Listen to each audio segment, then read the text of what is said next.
À l'origine de la théorie de l'agence, il y avait cette question. Comment faire en sorte que le comportement des managers soit conforme aux intérêts des actionnaires de l'entreprise? Les managers disposent en effet d'une information plus complète que les actionnaires sur l'activité de la société. Or, ils peuvent se servir de cette situation pour poursuivre des objectifs contradictoires avec ceux des actionnaires. C'est pour répondre à ce type de dilemme que la théorie de l'agence a été développée en 1976 par deux économistes, Jensen et Meckling, dans un article fondateur intitulé The Theory of the Firm. Cette théorie cherche à comprendre comment rendre la coopération entre les individus plus efficiente et ainsi accroître le bien-être commun. Empreinte des travaux de Burl et Mintz, élaborés dans les années 1930 sur la question de la divergence des intérêts entre les propriétaires de l'entreprise et ses dirigeants, la théorie de l'agence repose sur le postulat que l'entreprise s'apparente à un ensemble de relations contractuelles. Dans ce contexte, les individus cherchent à maximiser leur utilité et les contrats qu'ils établissent génèrent des coûts que l'on définit comme des coûts d'agence qu'il convient de minimiser. Voyons d'abord ensemble les caractéristiques essentielles de cette relation d'agence avant de l'illustrer par une situation très concrète. Une relation d'agence se définit comme un contrat dans lequel ce que l'on appelle le principal, par exemple l'actionnaire ou un supérieur hiérarchique, délègue à un agent un droit décisionnel. Le principal aura donc recours au service de l'agent pour accomplir en son nom une tâche quelconque. Une relation d'agence se caractérise par deux éléments.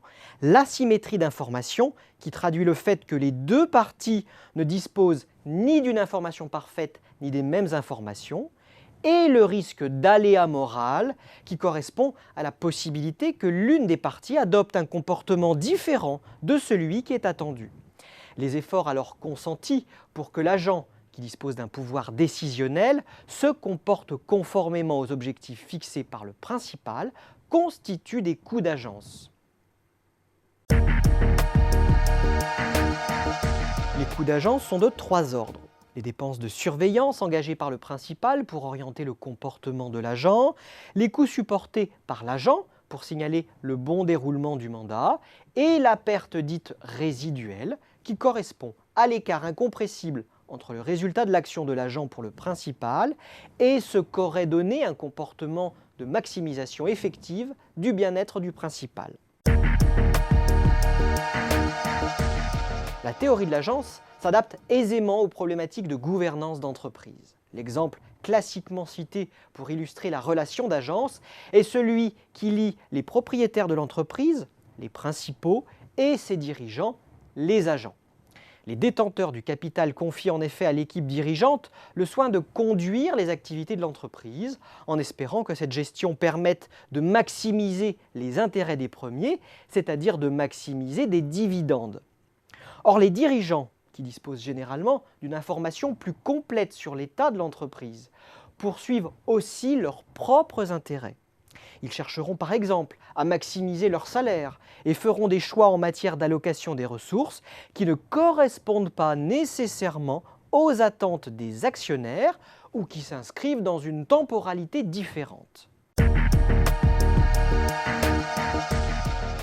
Puisque les intérêts individuels des actionnaires et des dirigeants apparaissent divergents, des mécanismes d'incitation peuvent être mis en place pour les réconcilier.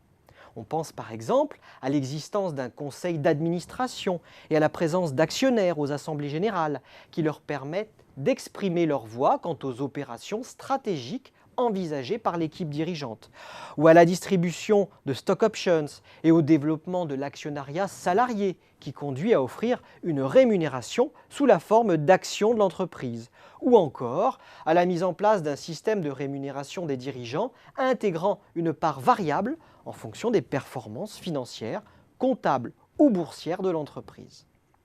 Si la théorie de l'agence reste principalement entendue comme une théorie financière en lien avec la gouvernance d'entreprise, son champ d'application s'étend pourtant à un périmètre plus large. La relation d'agence décrit en effet aussi bien la tension entre propriétaires et dirigeants que celle entre managers et salariés, ou toute autre relation de coopération entre des individus animés par des motivations divergentes.